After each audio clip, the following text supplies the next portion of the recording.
Galera do canal YouTuber Perol 443, mais um passo a passo aqui do cimento queimado com pó de mármore e cimento branco.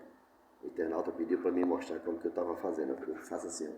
Eu uso o misturador da furadeira para fazer cada porção de 7 kg, dá por metro quadrado. Aí o que é o material? 3,5 kg do pó de mármore, ele vem assim, ó, branquinho, certo? Então 3,5 kg desse produto aqui, 3,5 kg do cimento branco. Nesse caso aqui, uma pontinha da desempenadeira de amarelão, que é o xadrez. E aí, quando estiver seco, quando passar a resina, ele fica mais ou menos essa cor aqui, ó.